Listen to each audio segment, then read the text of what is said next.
রাজনীতির প্রেক্ষাপটে বাংলাদেশের মধ্যে বিশাল ষড়যন্ত্রে লিপ্ত আমাদের প্রতিদ্বন্দ্বী দল, জানি না তারা কোন ষড়যন্ত্রে লিপ্ত আছে। আমরা স্পষ্টভাবে তাদেরকে আমরা মোকাবেলা করব। আপনারা জানেন বাংলাদেশ আওয়ামী লীগ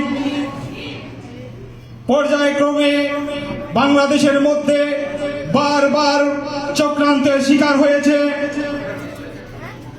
চক্রান্ত করেও বাংলাদেশ আওয়ামী লীগকে তারা দাবিয়ে রাখতে পারেনি। বাংলাদেশ এখন উন্নয়নের সাগরে ভাসছে। জননেত্রী শেখ হাসিনার নেতৃত্বে বাংলাদেশ মধ্যম আয়ের দেশে পরিণত হয়েছে। আগামীতে আমরা আশা করি ইনশাআল্লাহ বাংলাদেশ বিশ্বের দরবারে এক রোল মডেল কান্ট্রি হিসেবে পরিচিতি লাভ করবে। বন্ধুরা আমার, নৌকা আমাদেরকে অনেক কিছু দিয়েছে। সেই 1947 থেকে নৌকা রাজনীতির এক বিশাল সমুদ্রে পদার্পণ করেছিল। আজও সেই নৌকা প্রতীকে আমরা বাংলাদেশের মধ্যে আন্দোলন করে যাচ্ছি।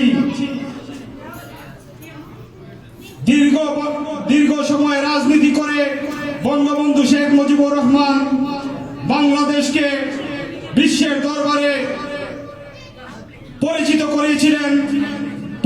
করিয়েছিলেন লাল সবুজের পতাকা, পরিচিত করেছিলেন 56,000 বর্গ মাইলের এই ভূখণ্ড। আমরা পরাধীনতার মধ্যে ছিলাম, কিন্তু আমাদেরকে স্বাধীনতার স্বাদ গ্রহণ করিয়েছিলেন। কিন্তু দুর্ভাগা জাতি আমাদের পিতাকে বাঁচতে দেয়নি।